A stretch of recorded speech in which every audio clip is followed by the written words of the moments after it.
Today's Seniors Living Well with your host, Lori Webb.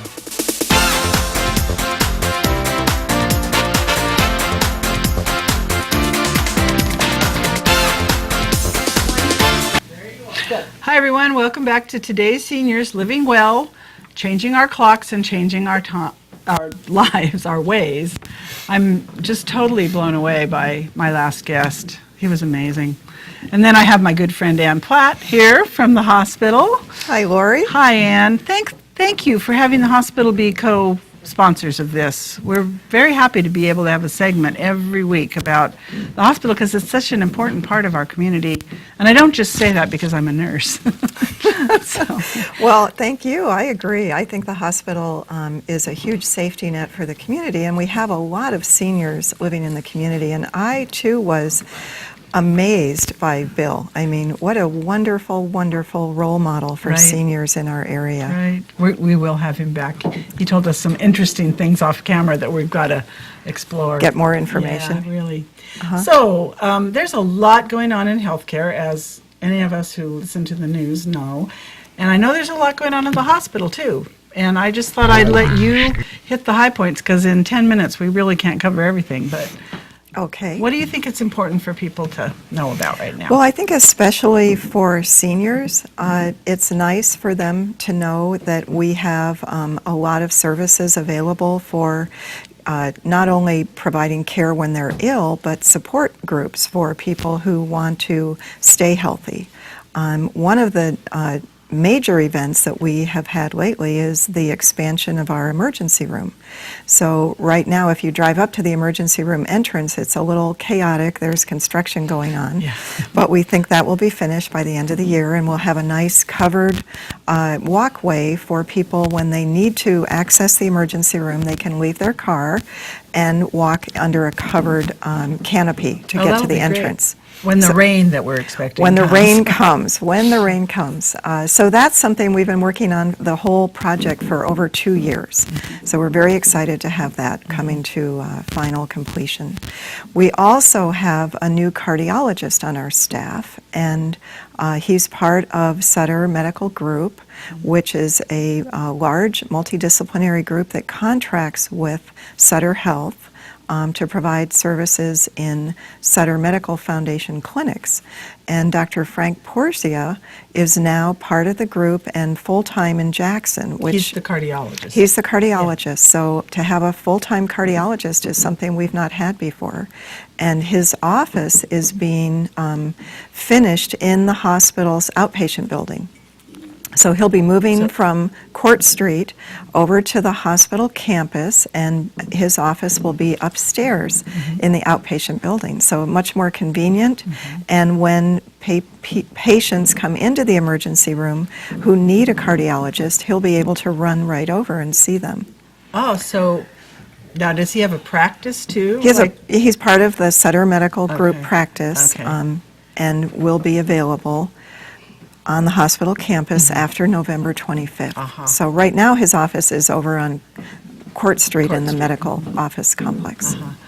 But like if somebody came in to the emergency room and they were having as we call it, a cardiac event, he could leave his office, say, tell my patient I'll be back in a few minutes or something, and go to the emergency room? Right. Is that okay? If needed. I mean, he would be willing to do that, and he's been very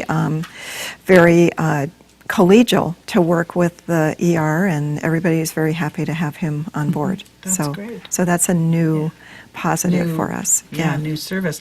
And we've got the surgeons now, and the hospitalist program's working out wonderfully. Right. I'm hearing more and more positive comments from patients, like my home health patients who have seen a hospitalist. That's good. They really like those doctors a lot. Well, they're in-house, and they're seeing patients all day, and they're available all night. So you don't have to wait hours. I mean, sometimes you have to wait a little bit because they have a lot of patients to round on in the hospital. But they are very skilled physicians. They're all board certified in internal medicine, and we're thrilled to have them. And what I've heard more than once is they're so patient. They listened to me. They weren't in a hurry.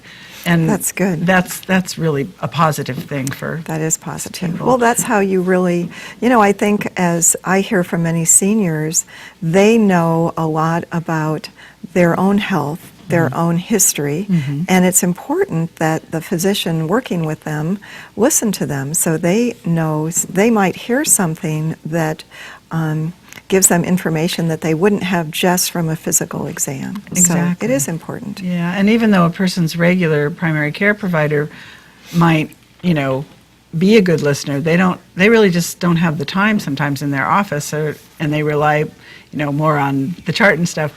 But when the patient's in the hospital, they have the time to communicate with them. Right. So that's good. Back to the emergency room, with the closure of the Pioneer Clinic and sort of a lot of a dearth, shall we say, of primary care people, has the emergency room seen a lot more action lately, or? I'm glad you brought that up. We have seen more patients coming into the emergency room because they are not able to get an appointment to see their regular doctor, and that's a problem. We would like to make sure there are enough physicians in the community so that everyone has access to a physician, and we're working on that. We have a new doctor in Jackson. Her name is Dr. Sarah Al-Arabi. Maybe, I saw her name somewhere. Yeah, maybe she could be on the show sometime. Yeah. She's very popular so far, and I think people will really like her, so she's providing more access. We still have the clinic up in Pioneer. I hate to say this, but it's still closed because there is no doctor, and Sutter is working very hard to bring a new family doctor into Pioneer, so we will have that opened. I thought it was going to be by the end of the year. In fact, I was out and about in the community telling people it'll be open soon, but we don't have that doctor, so Yes.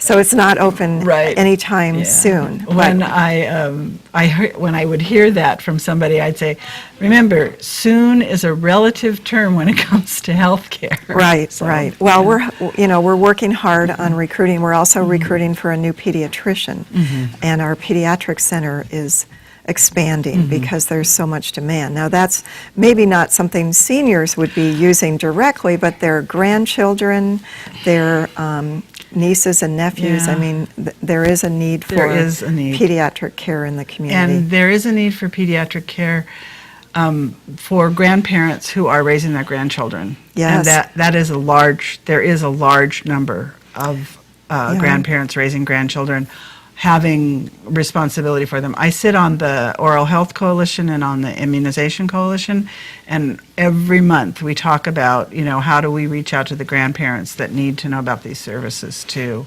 Yeah, we're So noticing that is too. important It is information. important, yeah. Yeah.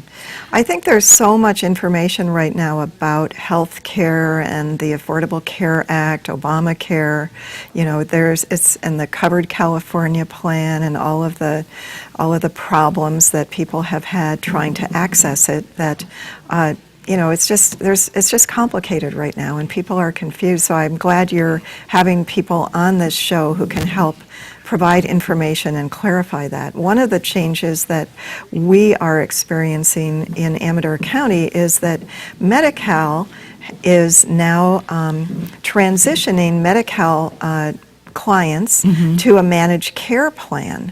And so all the rural counties in California are now going to have an HMO type Medi-Cal plan. And that's another confusion right now, because a change in a managed care plan, every test, every service usually has to be pre-authorized by your doctor. Yeah. And so that's a change for people in our community who are on Medi-Cal. And there are a percentage of seniors who are on Medicare and Medi-Cal, and they need to understand that when Medi-Cal is their secondary, that those things affect them too. It does, yes. So, and we have the High Cap program with those wonderful volunteers. They mostly know about Medicare. So explaining about Medi-Cal to people kind of falls back on social services. Yes.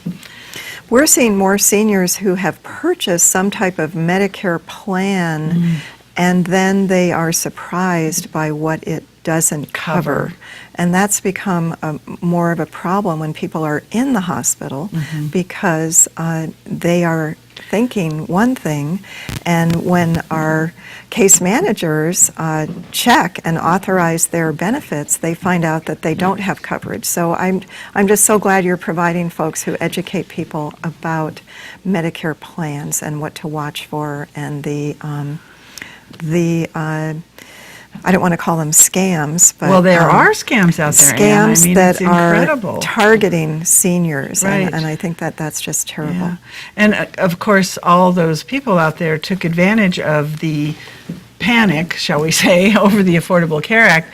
And we had people being told, you can't keep your Medicare plan, you have to change your Medicare plan. Right. And, you know, we were telling people, if someone calls you up and says they're from Medicare and that you have to change your plan, hang up on them, because Medicare's not going to call you and tell you that. Very true. So- Or I always tell people, if someone is selling you insurance in front of a grocery store or Walmart, really think twice about it. Yeah. Yeah. So Ann, if people have questions about any of the services at the hospital, who should they contact? Well, they could contact me, or they can contact Jody Baitzer, who is our Community Relations Coordinator. Just call the hospital number, 223-7500. 7500. And ask for information. We have a lot of support groups, and we have a lot of services that are available to seniors. Great. And we do run a calendar of the support groups in the Senior Center newsletter every month.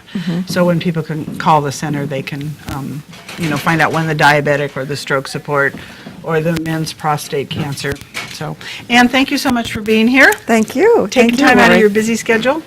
So next week, we will have another representative from the hospital. I think it's going to be Geraldine De Silva, who's with the diabetes outpatient program.